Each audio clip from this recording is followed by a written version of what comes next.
और इनके साथ एक साथ कमरे में मैंने इनको देखा अवैध संबंध बनाते हुए। मेरी सर 9 साल की बेटियां हैं सर, और मेरी बेटियों से मिलने नहीं दिया जा रहा सर। हमें चाहते हैं कि न्याय हो सर। मेरी सर जान चल रही है, मेरी नौकरी जाने वाली सर। वो सर इतना सर घोटाला की हुई है। कौन है एसडीएम ज्योति मौर्य और आलोक मौर्य? क्यों हो रही है इनकी चर्चा घर घर में? और क्या ज्योति को एसडीएम के पद से हटा दिया गया है? चलिए जानते हैं इन्हीं तमाम सवालों के जवाब। लेकिन वीडियो स्टार्ट करने से पहले ये सुनिए। खून पसीना सींच कर बीवी को पढ़ाया था और अफसर बनकर उसी बीवी ने गैरों संग रिश्ता अपनाया था। एक पल था जब वो कहती थी तुम सौभाग्य बनकर आए हो, और अब वो कहती है तलाक दो मुझे वरना ऐसे केस में फंसाऊंगी। न घर के रहोगे न घाट के, पूरी जिंदगी जेल में चक्की पिसाऊंगी। बेटी बचाओ और बेटी पढ़ाओ, और वही बेटी अफसर बनकर कुछ ऐसा कर दिखाती है। एसडीएम बनकर बैठी है, ऐसी है एक सभ्यता की नारी। चलो सुनाए उनकी पूरी कहानी।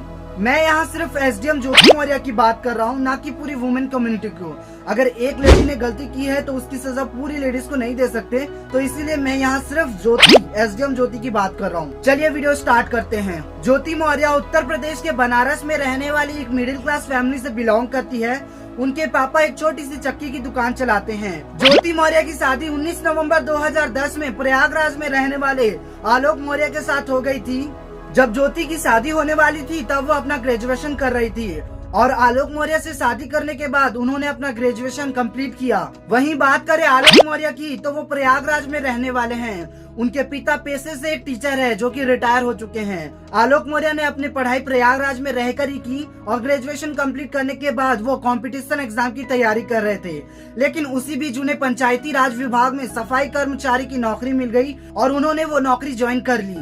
मौजूदा समय में वो पंचायती राज विभाग प्रतापगढ़ में तैनात है। ज्योति पढ़ाई में बहुत अच्छी थी और वो आगे पढ़ना चाहती थी, इसलिए पति आलोक मौर्य ने सोचा क्यों न मैं अपनी बीवी को पढ़ाऊं और उन्हें कुछ अच्छा अफसर बनाऊं, ठीक अमिताभ बच्चन के सूर्यवंशम मूवी की तरह। बस फर्क इतना था कि उस मूवी में हीरोइन ने पति के साथ दगा नहीं किया था, और इस कहानी में हीरोइन ने, मतलब ज्योति मौर्य ने, पति के साथ दगा किया। पति आलोक मौर्य ने सोच तो लिया कि पत्नी को पढ़ाना है, उन्हें कुछ ऊंचे पद में बिठाना है, लेकिन उसके लिए उनके पास पैसे नहीं थे। तो उन्होंने लोगों से कर्ज लिया, पापा से हेल्प मांगी, अपने भाइयों से हेल्प मांगी और अपनी बीवी को पढ़ाया, उन्हें ग्रेजुएशन कंप्लीट कराया, और उसके बाद उन्होंने अपनी बीवी को प्रयागराज में यूपीएससी की कोचिंग करवाई।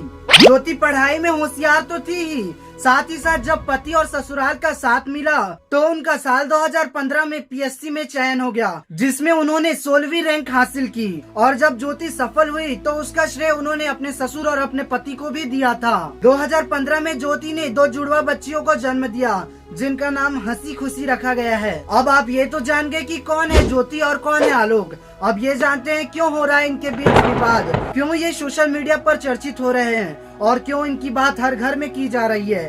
चलिए जानते हैं इसके पीछे का सच। 2010 से 2019 तक आलोक मौर्य और एसडीएम ज्योति मौर्य के बीच संबंध ठीक था, उनके बीच सब मस्त चल रहा था, सब कुछ अच्छा चल रहा था। लेकिन 2020 में मनीष दुबे की एंट्री होती है, जो कि जिला कमांडेंट होमगार्ड हैं। मनीष दुबे के आने के बाद ज्योति मौर्य और आलोक मौर्य के बीच अनबन शुरू होने लगती है। एसडीएम बनने के बाद वो कुछ ही सालों में अपने पति को नीची नजरों से देखने लगी, अपने पति को वो तुच्छ समझने लगी, क्योंकि वो 4थे श्रेणी के साफ सफाई वाले कर्मचारी थी। धीरे धीरे उनका बर्ताव अपने पति को लेकर अलग होने लगा, बर्ताव चेंज होने लगा। अब ज्योति आलोक मौर्य को कुछ नहीं समझती, वो उसे अपने सामने छोटा समझती है और उसे वो पसंद भी नहीं आने लगता है, जिसके कारण से वो मनीष दुबे को डेट करने लगती है, उससे मिलने लगती है, उससे बातें करने लगती है। फिर एक दिन आलोक मौर्य ने ज्योति को पूछा कौन है मनीष दुबे। तब ज्योति ने कहा दोस्त है। तो पति ने भी सोचा इतने बड़े पद में है, मेरी पत्नी एसडीएम बन चुकी है, तो बड़े लोगों के साथ उठना बैठना, दोस्त बनाना, चर्चा करना, ये तो स्वाभाविक है। तो उन्होंने उतना ध्यान नहीं दिया। ऐसे करते करते 1 साल बीत गया। अब आलोक मौर्य का शक धीरे धीरे और भी ज्यादा बढ़ते गया, क्योंकि ज्योति और मनीष दोनों बहुत ज्यादा बात करने लग गए थे फोन पर और मिलने भी लग गए थे, जिसके कारण आलोक का शक तेजी से जड़ पकड़ रहा था। 22 फरवरी 2023 को आलोक मौर्य का शक सच में तब्दील हो जाता है, जब मनीष दुबे गाजियाबाद से चलकर एसडीएम ज्योति मौर्य के सरकारी आवास में आता है और दोनों एक ही कमरे में समय बिताते हैं। यहाँ तक कि आलोक मौर्य ने अपनी पत्नी ज्योति मौर्य और मनीष दुबे को अवैध संबंध बनाते हुए भी देखा। मुझे उसका ये जो शक था वो विश्वास सर 22 फरवरी को हुआ, जब मनीष दुबे गाजियाबाद से चलकर सर मेरे आवास इलनगंज स्थित सरकारी आवास पे आया और इनके साथ एक साथ कमरे में मैंने इनको देखा अवैध संबंध बनाते हुए। तब से सर ये मनीष दुबे और ज्योति मौर्य मेरे जान के पीछे पड़ गई हैं।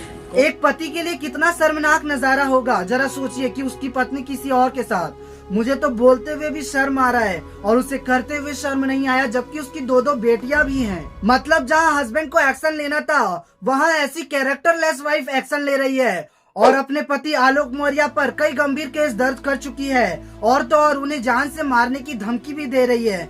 इतना ही नहीं, जब आलोक ने ज्योति और मनीष को अवैध संबंध बनाते हुए देख लिया, तब से ज्योति और मनीष आलोक के जान के पीछे पड़ गए हैं। और सर यहाँ तक कि मेरी पत्नी सर मेरी जान लेना चाहती है, मुझे सिर्फ फोन करके कही है कि ये जांच सब रुकवा दो, नहीं तो तुम्हारी जान चली जाएगी सर। तो देख सकते हो ज्योति ने उन्हें खुली धमकी दी है। क्यों? जस्ट बिकॉज वो एक एसडीएम है करके। आगे सुनिए, इतना सब हो जाने के बाद भी ज्योति की फैमिली ज्योति को ही सपोर्ट कर रही है, ज्योति का ही साथ दे रही है। ज्योति के इतने गलत करने के बावजूद पत्नी ज्योति मौर्य ने आलोक मौर्य से तलाक मांगते हुए कहा कि तलाक प्यार से दे दीजिए, बवाल मत कीजिए, नहीं तो मैं आपको बर्बाद कर दूंगी और नौकरी से बर्खास्त कर दूंगी, न नौकरी करने दूंगी और न जीने दूंगी, साथ ही साथ तुम्हारे पूरे परिवार को भी बर्बाद कर दूंगी। मतलब जिस इंसान ने खून पसीने की कमाई से उन्हें एसडीएम बनाया, उसी औरत ने अपनी ही बच्चियों के पिता को ऐसे धमकी दी। ज्योति मौर्य ने अपने पति आलोक मौर्य पर कई गंभीर आरोप लगाए, यहाँ तक कि 50 लाख दहेज मांगने और गाड़ी मांगने का भी केस उनके ऊपर दर्ज किया। लेकिन सर आज परिस्थिति ऐसा बन गई कि वही ससुर और वही पति राम मुरारी मौर्य दहेज उत्पीड़न का मामला सर झेल रहे हैं सर हम, जिसकी शिकायत आलोक मौर्य ने कई जगह की और जांच पड़ताल के लिए एक टीम भी गठित कर दी गई है। अब बात करते हैं, क्या ज्योति मौर्य को एसडीएम के पद से हटा दिया गया है?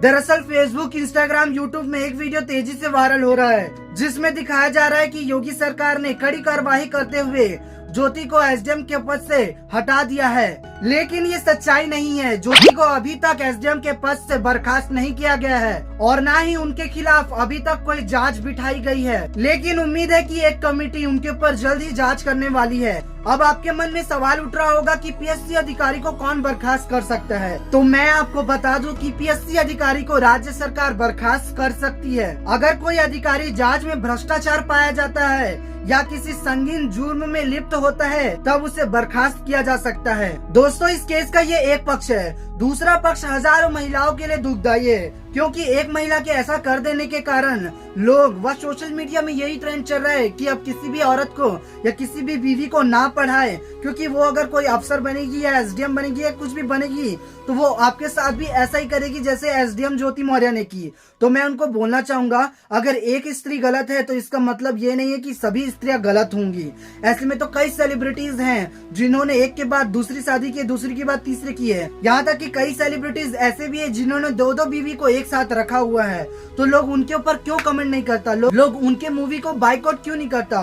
क्यों जब बात एक लड़की की आ जाती है, एक स्त्री की आ जाती है, तभी ऐसा हो जाता है? तो दोस्तों, मेरी आपसे रिक्वेस्ट है कि एक महिला के ऐसा करने से आप किसी और महिला को ऐसा जज ना करें और उन्हें पढ़ने की स्वतंत्रता दें, उनसे उनका पढ़ाई का हक ना छीने। अगर एक एसडीएम ने ऐसा है तो यहाँ पर कई एसडीएम ऐसे भी है जिन्होंने अपने शादीशुदा लाइफ को बचाने के लिए एसडीएम के पद को ही छोड़ दिया। तो दोस्तों, अगर वीडियो अच्छा लगे तो वीडियो को लाइक, चैनल को सब्सक्राइब जरूर कीजिएगा ऐसे ही वीडियोस देखने के लिए, और हाँ, बेल आइकन भी जरूर दबा दीजिएगा।